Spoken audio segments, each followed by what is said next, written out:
When something momentous happens to you, You're not always aware how momentous it is. It happens, and if you live through it, you just go on living. The experience becomes a part a part of who you are, of who you'll be. It's all you know. It's all you need to know. Except when it's not. Exactly. Yes. And no. But knowing and doing And knowing are two different things. And I didn't know what to do. Amanda was a regular 13-year-old, happy, healthy, and normal. But everything changed the blink of an eye when a severe trauma brought her world crashing down around her. Now, years later, Amanda is struggling to piece together the fragments of her shattered mind and deal with the harsh reality of living with a mental illness. And others. By Dennis Bush. Having other people tell you what to do doesn't solve the problem. It doesn't make the decision any easier. Especially what they're telling you seems like the worst possible thing that could happen. The worst possible thing you could do. Wasn't supposed to happen. My being there when it happened was an accident. And the accident was my fault. It's always my fault when bad things happen. I try to stay out of the way. I try to stay hidden so bad things don't happen. But they do. Bad things happen. I close my eyes and I try to be invisible. I try. But when I open my eyes, I can see myself in her mirror. I can see myself in her eyes. And you're not invisible if you can see yourself in somebody's eyes. When I look in the mirror, I see my face. But somebody else's eyes are looking back at me, watching me from inside. And I don't know what to do. And when somebody tells you to do something, you do it. You don't ask questions, you do it. Good. Now we understand each other. We know who's in charge, who's calling the shots. And we know who's pathetic.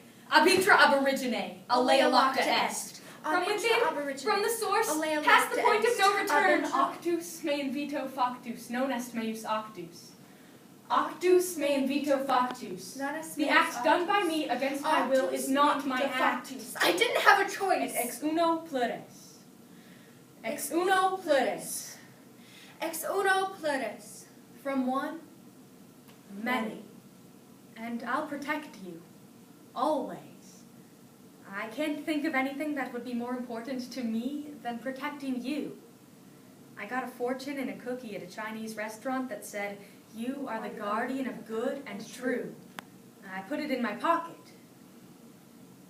Well, to be honest, when I said I got a fortune in a cookie at a Chinese restaurant, I was just guessing that that's what happened. I don't remember going to a Chinese restaurant, so I couldn't remember getting a fortune in a cookie or putting the fortune in my pocket, but that's where the fortune was, so I put the pieces of the puzzle together. I have to do that a lot. Put pieces of the puzzle together to figure out how things happened and when they happened, and if they really happened to me, or if I'm just getting the leftovers of somebody else's life. You take the good with the bad, and you do your best with it. And I do. I try to fill in the blanks, the holes in my memory. I disappear, and I see other people's eyes inside my head, watching me in the mirror. It wasn't always this way, but always isn't ever always, and forever can end in a heartbeat. What I see starts to change. It's like I'm inside my house, but in the blink of an eye, I'm in a car backing out of the driveway. But I can see myself in the window, and I can see myself looking back at myself. And the car gets farther away, like the driveway is a mile long, and she's at the end of it. And I can't see her from the window. She disappears, and I wait till it's quiet. I kind of tiptoe forward to take my turn. I don't want to disturb anybody. Some of the others scare me. I don't think that's a bad thing. Fear is something I'm aware of. Everybody should be. It lets you know when something is wrong, so you can do something to stay safe. But just when I'm feeling okay, like everything is going to be quiet and happy and safe, somebody takes me somewhere. Somebody outside, not somebody inside, and I go along because I don't have a choice, but I pretend like I'm not there, hoping that if they look in my eyes, they see her and not me. And a lot of people are fooled by that. It's true. A lot of people don't pay attention to whose eyes they see looking back at them. And I count on that!